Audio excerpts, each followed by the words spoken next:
اگر کوئی یہودی ہمارے آقا کے اوپر کیچڑ اچھالتا، ہم حضرت موسیٰ پر کیچڑ نہیں اچھال سکتے، ہم ختم ہو جائیں گے، ہمارا ایمان ختم ہو جائے گا، ہم مظلوم ہیں۔ اگر کوئی بدھسٹ کیچڑ اچھالتا ہے، رام کا ماننے والا کیچڑ اچھالتا ہے ہمارے آقا پر، ہم نہیں کیچڑ اچھالیں گے۔ کیوں؟ قرآن نے کہا ہے وَلَا تَسُبُّوا الَّذِينَ يَدْعُونَ مِن دُونِ اللَّهِ فَيَسُبُّوا اللَّهَ عَدْوًا، جانتے ہوئے کہ یہ پرستش اللہ کی نہیں کر رہا ہے، اللہ نے ہمیں منع کیا ہے تم انہیں برا بھلا مت کہو، ہم نہیں کہتے برا بھلا۔ آپ نے دیکھا ہوگا رام کو ہم نہیں برا، ہمارے سر اور آنکھوں پر ہم ان کا احترام کرتے ہیں، ہم مہاتما بدھ کا احترام کرتے ہیں۔ رہ گئی یہ بات کہ ان کی تعلیمات کے اندر شرک و کفر ہے۔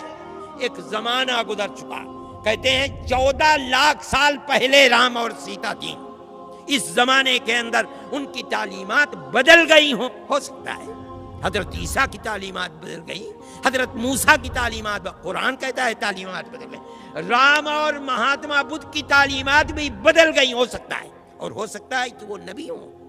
علماء کا ایک طبقہ یہ بھی کہتا ہے، اور قرآن کہتا ہے لِكُلِّ قَوْمٍ هَادٍ، ہم نے ہر قوم کے اندر اللہ کا راستہ بتانے والے، قوم کو ہدایت دینے والے افراد پیدا کیے ہیں، ہو سکتا ہے۔ لیکن حضرت عیسیٰ اور حضرت موسیٰ پر قرآن کی طرف سے نبوت کی دلیل ہے، ان پر کوئی دلیل نہیں۔ ایسے میں مسلمان پر فرض ہے وہ اپنی زبان کو بند رکھے۔ کیوں؟ کسی نبی برحق پر کیچڑ اچھالنا جس طرح ایمان سے باہر کر دیتا ہے، اسی طرح نبی غیر برحق کو نبی کہنا اسلام سے باہر کر دیتا ہے۔ خاموش۔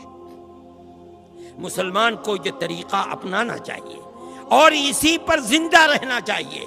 دوسرے ظلم کر رہے ہیں، ہماری آنکھ، ہماری زبان بند ہے، ہم کچھ نہیں کہہ رہے ہیں، صرف احتجاج، اور احتجاج بھی اس حد تک جو تمہیں تمہارے دستور نے حق دیا ہے، اور وہ یہ ہے جا کر اپنا احتجاج لکھوا دو، رپورٹ درج کرا دو۔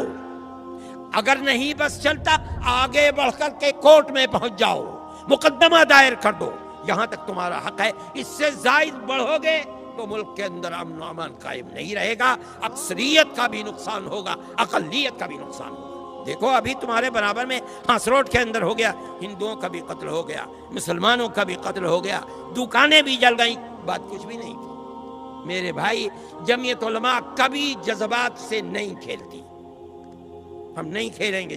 ہم نے ہمیشہ صبر کی تلقین کی ہے، آج بھی ہم صبر کی تلقین نہیں کرو گے۔ اگر آج 10 مرتبہ ہو رہا ہے، کل کو 50 مرتبہ ہوگا، 50 مرتبہ کل ہوگا، پرسوں 100 مرتبہ ہوگا، یہ دنیا امن کا گہوارہ ہے، تباہی آئے گی، اقلیت کا بھی نقصان ہوگا، اکثریت کا بھی نقصان۔ اور ہم ان لوگوں سے جو بے وقوفی کر رہے ہیں، ملک میں امن و امان کو آگ لگا رہے ہیں، ہم ان سے کہتے ہیں کہ اپنے ملک کے وفادار بنو، اقتدار کی ہوس کے اندر ملک کے امن و امان کو برباد نہ کرو۔ اگر کرو گے تو یاد رکھو تاریخ کے اندر تم ملک کے سب سے بڑے غدار اور دشمن سمجھے جاؤ گے۔